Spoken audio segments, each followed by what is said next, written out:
والے ملکوں میں شامل نہ ہوتا، جن کے اندر 20 سال تک امریکہ رہا اور فلسطین اور وہ افغانستان کے ہر شخص نے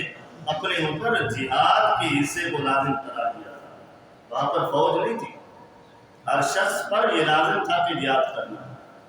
جہاد کے ذریعے سے اسلام کو طاقت ملتی ہے، جہاد کے ذریعے سے مسلمان کو طاقت ملتی ہے،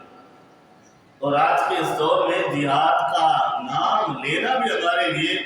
جو ہے وبال جان بن جاتا ہے۔ حضرت عمر فاروق رضی اللہ تعالیٰ عنہ نے حضرت خالد بن ولید رضی اللہ تعالیٰ عنہ کی سربراہی پر ایک دستہ بھیجا، اور جس میں حضرت عمرو بن عاص رضی اللہ تعالیٰ عنہ وہ صحابی بھی موجود تھے جنہیں بعد میں اس مصر کے شہر کا گورنر بنا دیا گیا تھا۔ تو حضرت خالد بن ولید رضی اللہ تعالیٰ عنہ اور حضرت عمرو بن عاص رضی اللہ تعالیٰ عنہ یہ دو صحابی اس جنگ میں، اور بھی 20 صحابہ اکرام تھے، لیکن یہ بڑے معتبر اور جن کا جنگی انداز میں بڑا تجربہ تھا۔ اور حضرت عمرو بن عاص رضی اللہ تعالیٰ عنہ وہ صحابی رسول ہیں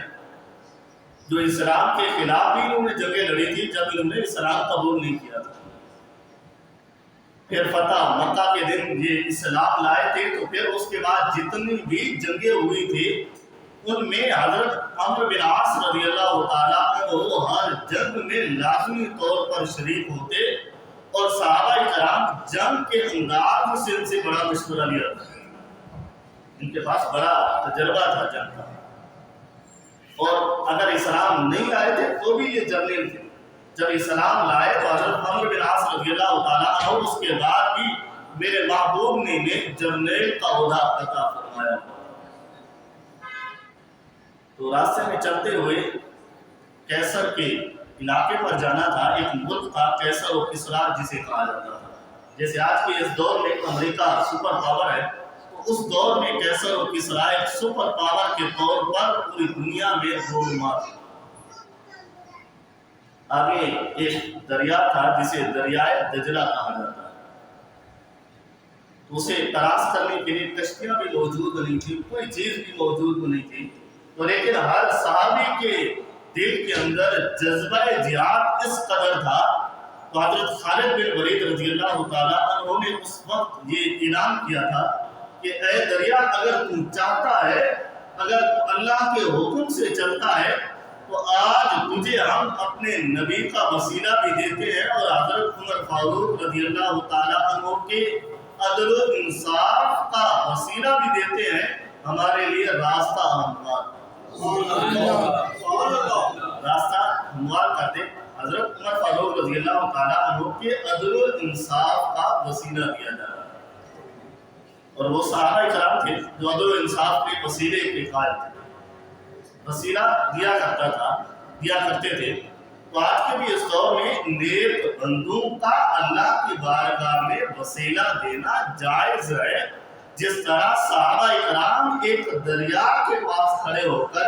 دریا سے مخاطب ہیں کہ ہم تمہیں اپنے نبی کا اور حضرت عمر فاروق کی عدالت کا وسیلہ پیش کرتے ہیں۔ صحابہ کرام فرماتے ہیں، پھر حضرت خالد بن ولید اور حضرت عمرو بن عاص رضی اللہ تعالیٰ عنہما نے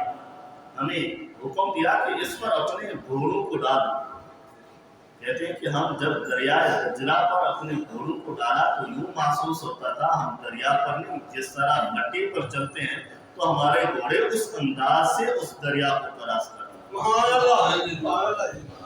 جب سب نے کراس کر لیا تو حضرت خالد بن ولید رضی اللہ تعالیٰ عنہ نے صحابہ کرام سے پوچھا، تم میں سے کوئی ایسا شخص تو نہیں جو اس پانی میں ڈوب گیا، یا کسی کا گھوڑا ڈوب گیا، یا کسی کی کوئی چیز گم ہو گئی ہو اس دریا میں، تو بتاؤ۔ تو ایک صحابی تھے، انہوں نے کہا کہ میرا پیالہ جو ہے جس پر میں پانی پیتا ہوں وہ یہاں دریا میں گر گیا ہے، تو میں اس دریا کے کنارے پر بیٹھا ہوں، تب تک اس دریا کے کنارے سے نہیں ہلوں گا جب تک یہ دریا میرا پیالہ واپس نہیں کرے۔ تاریخ میں آتا ہے کہ دریا کی موجیں آئی اور اس کا جو پیالہ تھا وہ فوراً دریا کے کنارے پر پایا ہوا تھا۔ پھر جا کر صحابہ کرام نے کیسر و کسریٰ پر جہاد کیا اور وہاں پر اسلامی جھنڈا گاڑا اور جہاد کے ذریعے سے، تو پھر اس وقت حضرت عمر فاروق رضی اللہ تعالیٰ عنہ نے اس علاقے کا حضرت عمرو بن عاص رضی اللہ تعالیٰ عنہ کو گورنر بنا دیا تھا۔ اب ذرا عدل و انصاف کی بات نہیں ہے تو اس وجہ سے اس واقعے کو بیان کیا۔ جب حضرت عمرو بن عاص رضی اللہ تعالیٰ عنہ اس علاقے کے قیصر و کسریٰ کے، جس میں مصر بھی آتا تھا، اس علاقے کے گورنر بنے، کئی سال گورنری میں گزارا، تو حضرت عمرو بن عاص رضی اللہ تعالیٰ عنہ کے دو بیٹے تھے۔ ایک بیٹا وہ تھا جس نے ایک عام شخص کے ساتھ ایک شرط لگا دی کہ گھوڑا سواری کرتے ہیں، ہم دونوں میں سے جو آگے چلا جائے گا وہ یہ چیزیں دے گا۔ مقابلہ لگا۔ ایک عام سا شخص تھا جسے کتی کہا جاتا ہے، کتی اس کو کہا جاتا ہے جو مصر میں رہنے والے عیش پذیر شخص، ان کو شریعت میں یا قرآن میں یا حدیثوں میں کتی کے لفظوں سے یاد کیا ہے، عام شخص شہری۔ جب گھوڑے سواری میں مقابلہ ہوا تو مقابلے میں حضرت عمرو بن عاص رضی اللہ تعالیٰ عنہ کا بیٹا ہار گیا، جو عام شخص تھا وہ جیت گیا۔ جب جیت گیا تو خوشی سے وہ جشن منانے لگا، تو حضرت عمرو بن عاص رضی اللہ تعالیٰ عنہ کے بیٹے نے ایک لکڑی لی، چابک لیا اور چابک لے کر اسے مارنا شروع ہو گیا اور کہا کہ میں گورنر کا بیٹا ہوں اور تو مجھ سے آگے چلا گیا، تو ایک عام سا شخص ہے، تو تجھے چاہیے تھا کہ مجھ سے آگے نہ جاتا، مجھ سے ہار جاتا، تو تم جیتا کیوں ہے؟ تو اس جیت پر حضرت عمرو بن عاص رضی اللہ تعالیٰ عنہ کے بیٹے نے اس عام سے شخص کو مارنا شروع کیا۔ اور یہ واقعہ قیصر و کسریٰ کے علاقے میں، مصر کے علاقے میں ہو رہا تھا۔ تو جو شخص، جو عام سا شخص تھا جس نے مار کھائی، اس کے والد نے اپنے بیٹے کو لیا اور لے کر مدینہ طیبہ میں رکھا۔ اور حضرت عمر فاروق رضی اللہ تعالیٰ عنہ کی دور خلافت کا وقت تھا، اور حضرت عمر فاروق رضی اللہ تعالیٰ عنہ کو بتایا کہ اس انداز سے حضرت عمرو بن عاص رضی اللہ تعالیٰ عنہ جن کو آپ نے گورنر بنایا ہوا ہے، ان کے بیٹے نے میرے بیٹے پر یہ ظلم و ستم کیا ہے۔ تو جب حضرت عمر فاروق رضی اللہ تعالیٰ عنہ نے یہ سنا تو سننے کے بعد حکم جاری کر دیا کہ جاؤ مصر کے علاقے کے گورنر کو اور اس کے بیٹے دونوں کو بلا کر میرے سامنے پیش کرو۔ اور حضرت عمرو بن عاص رضی اللہ تعالیٰ عنہ ایک عام صحابی نہیں تھے، جرنیل صحابی تھے، اور کوئی عام عہدے پر نہیں تھے، گورنری کے عہدے پر تھے۔ اور حضرت عمرو بن عاص رضی اللہ تعالیٰ عنہ اور حضرت امیر معاویہ رضی اللہ تعالیٰ عنہ کی دور خلافت میں ان کا انتقال ہوا، تو حضرت عمر فاروق رضی اللہ تعالیٰ عنہ کے بعد حضرت عثمان غنی رضی اللہ تعالیٰ عنہ خلیفہ بنے،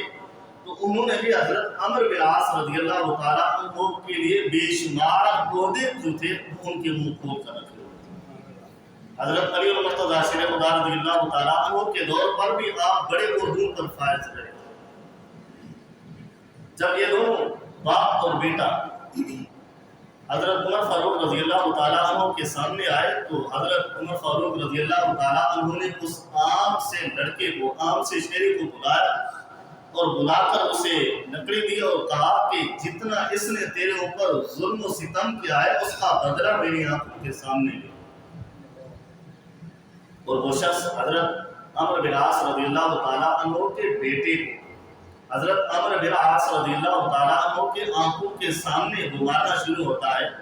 مار مار کر جب وہ تھک جاتا ہے تو حضرت عمر فاروق رضی اللہ تعالیٰ عنہ حکم کرتے ہیں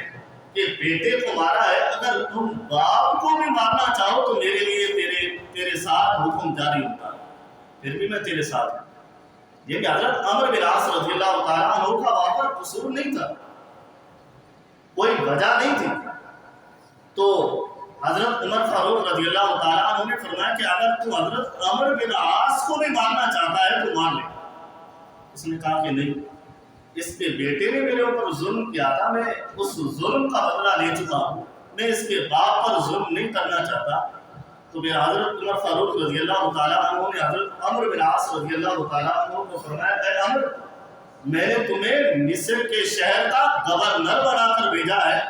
تجھے ظالم بنا کر نہیں بھیجا کہ تم گورنری کے عہدوں پر آ کر عام سے لوگوں پر ظلم کرتے رہو، یہ تمہارے لیے جائز ہے۔ اب حضرت عمرو بن عاص تو یہاں صحابی نہیں تھے، ایک ان کے بیٹے نے، ان کی اولاد میں سے صرف 2 بیٹے تھے، اور حضرت عمرو بن عاص رضی اللہ تعالیٰ عنہ کو حضرت ابو عبداللہ کے تخلص سے بھی یاد کیا جاتا ہے، تو ان کا جو بیٹا تھا وہ عبداللہ کے نام سے، تو گورنر کے عہدے پر فائز ہونے کے باوجود حضرت عمر فاروق رضی اللہ تعالیٰ عنہ نے عدل و انصاف کی مثال کو قائم کر دیا۔ تو عدل و انصاف کے ایسے پیکر تھے جن کا وسیلہ دریائے دجلہ کو پیش کیا جاتا تو وہ بھی اپنا راستہ دے دیا۔ اب یہاں پر عدل و انصاف کو دیکھیں اور ہم اپنے قانون کو دیکھیں، اپنے عدل و انصاف کو دیکھیں، اور ہم ہیں بھی مسلمان، قرآن اور حدیث کو ماننے والے، خلفائے راشدین کے طریقے پر چلنے والے ہیں، اور ہم اپنا عدل و انصاف دیکھیں۔ جب عدل و انصاف ملکوں میں اور قوموں میں ختم ہو جاتا ہے تو وہ قومیں پھر تباہ و برباد ہوا کرتی ہیں۔ آج عدل و انصاف میں امیر ہے تو قانون اور ہے، کوئی غریب ہے تو قانون اور ہے، اور ہر سب سے بڑا جاہل ہماری پارلیمنٹ میں بیٹھا ہے۔ جب ان جاہلوں کو قانون پڑھنا ہی نہیں آتا تو وہ پھر عدل و انصاف کی مثالیں کب قائم کریں؟ جتنے بھی جاہل ہیں، جس قدر بھی جاہل ہیں، جنہیں جب بل پیش کیا جاتا ہے جنہیں پڑھنا تک نہیں آتا، وہ ہمارے اسمبلیوں میں بیٹھ کر ہمارے لیے قانون سازیاں کرتے ہیں، جو خود علم سے بہرہ ور نہیں ہے تو انہیں علم والے لوگوں کی کب قدر و قیمت ہوگی۔ آج ہمارے کتنے نوجوان ہیں جو تعلیم سے آراستہ ہو کر بھی بے روزگاری کی زندگی گزارتے ہیں، اور آج ہمارے کتنے پڑھے لکھے طبقات ہیں، نوجوان ہیں جو بے راہ روی کا شکار ہے۔ ان کی سب سے پہلی وجہ یہی ہے کہ ہمارے ملک میں عدل و انصاف کی کمی ہے۔ اگر انصاف ہوتا، عدل ہوتا، صحیح معنوں میں پڑھے لکھے پارلیمنٹ میں بیٹھے ہوتے تو آج ہمارا معاشرہ بھی اس قدر نہ ہوتا، اور آج ہمارے ملک کے یہ حالات بھی نہ ہوتے۔ اب اس انداز کو حضرت عمر فاروق رضی اللہ تعالیٰ عنہ کے اس واقعے کو دیکھیے کہ وسان ایک علاقہ تھا جہاں کا جو بادشاہ تھا وہ حضرت عمر فاروق رضی اللہ تعالیٰ عنہ کے عدل و انصاف سے متاثر ہو کر اسلام لایا تھا۔ صرف اس دور میں یہ ہوتا تھا کہ جب کسی قبیلے کا سردار یا کوئی بادشاہ اسلام لے آتا تھا تو اکیلا نہیں آتا تھا، اس کے ماتحت جتنے بھی لوگ ہوتے تھے وہ سارے کے سارے اسلام لے آتے تھے۔ اور وسان کا علاقہ یا ایک قصبہ تھا جہاں کا جو بادشاہ تھا وہ حضرت عمر فاروق رضی اللہ تعالیٰ عنہ کے عدل و انصاف کی باتیں سن کر اتنا متاثر ہوا کہ وہ اسلام لائے بغیر نہ رہ سکا۔ تو صحابہ کرام کو جب اس کی خبر پہنچی تھی تو صحابہ کرام خوش ہوئے تھے کہ اتنا بڑا علاقہ اسلام میں داخل ہو رہا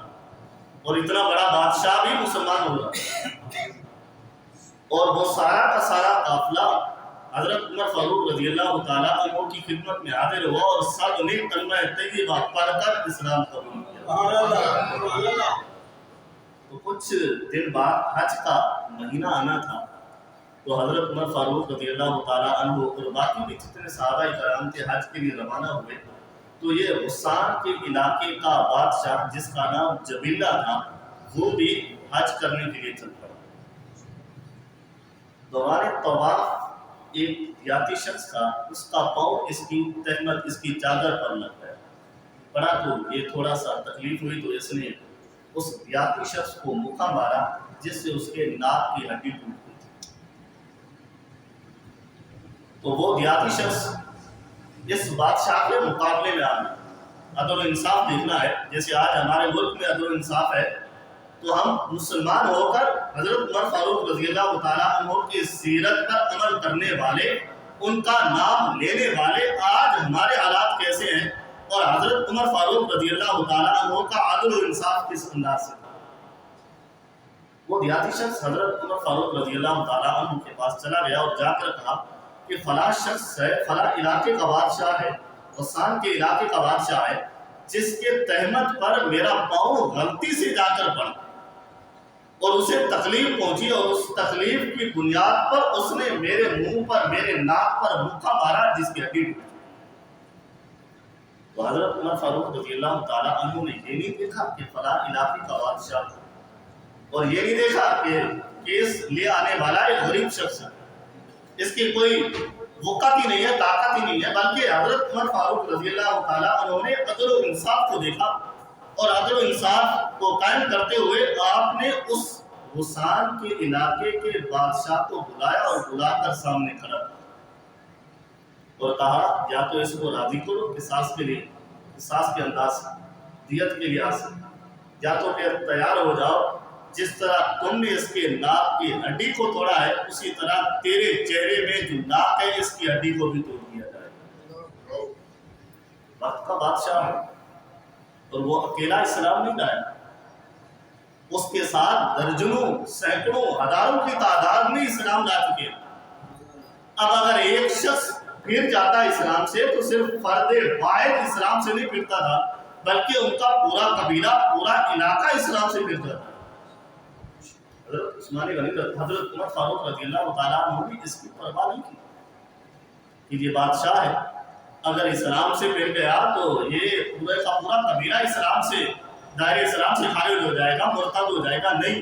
بلکہ حضرت عثمان غنی رضی اللہ تعالیٰ عنہ نے سب سے، حضرت عمر فاروق رضی اللہ تعالیٰ عنہ نے سب سے پہلے عدل و انصاف کو مقدم کیا،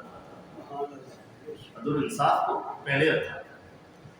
وہ بادشاہ تھا، اس نے کہا مجھے ایک رات کا وقت چاہیے، ساری رات اس دیاتی کی منتیں کرتا رہا، تم مجھے معاف کر دے۔ تو وہ راضی نہیں ہوا، اس نے کہا تم نے میرا ناک توڑا ہے تو میں بھی تیرا ناک ہی توڑوں گا، مجھے قصاص میں دیت نہیں چاہیے، پیسے نہیں چاہیے، اور میں تجھے معاف بھی نہیں کروں گا۔ جیسے آج کے اس دور میں اگر کوئی غریب کا کوئی قتل ہو جائے تو حکومت دباؤ ڈال کر اس سے معافی لیتی، زبردستی اس سے معافی لی جاتی، اگر وہ نہ بھی مانے تو منوا کر اس سے معافی لی جاتی ہے۔ لیکن اسلام یہ نہیں ہے، اسلام اس کے مرضی کے مطابق عدل و انصاف کرتا ہے۔ جہاں پر کوئی بھی غیر ملکی آ جائے اور یہاں پر کسی کو بھی اپنی کار کے نیچے دباتا ہوا، لٹکتا ہوا، اس کو شہید کرتا ہوا چلا جائے تو پھر حکومت وقت اس پر یہ عہد کر دے کہ تم راضی ہو جا، ورنہ ہماری جو ملک کی سلامتی ہے وہ خطرے میں پڑ جائے۔ اگر کوئی مسلمان ان کے علاقوں میں، ان ملکوں میں جا کر کسی کو قتل کر دے، واصل جہنم کر دے، وہ پاکستان میں آ جائے تو ہم مسلمان اس کو پکڑ کر دوبارہ ان کے ملکوں میں چھوڑ کر آتے۔ یہ ہمارا عدل و انصاف ہے۔ جس دن ہمارا عدل و انصاف صحیح انداز سے قائم ہوگا تو اس وقت ہمارا ملک بھی ترقی کرے گا، ہماری نوجوان نسل بھی راہ راست پر آئے گی، اور ہمارے جو مسلمان ہیں ان کو بھی سیدھا راستہ دکھائی دے گا۔ جب تک یہ عدل و انصاف نہیں ہے تو اس قدر غریبوں کے لیے قانون اور ہے اور امیروں کے لیے قانون اور ہے۔ جب سارے رات وہ بادشاہ منتیں کرتا رہا، وہ دیہاتی نہ مانا تو صبح ہونے سے پہلے وہ بادشاہ خود اور اس کے جتنے بھی ماننے والے تھے سارے فرار ہو گئے اور دوسرے ایک ملک میں چلے گئے، جہاں پر جا کر انہوں نے نصرانیت کو قبول کر لیا۔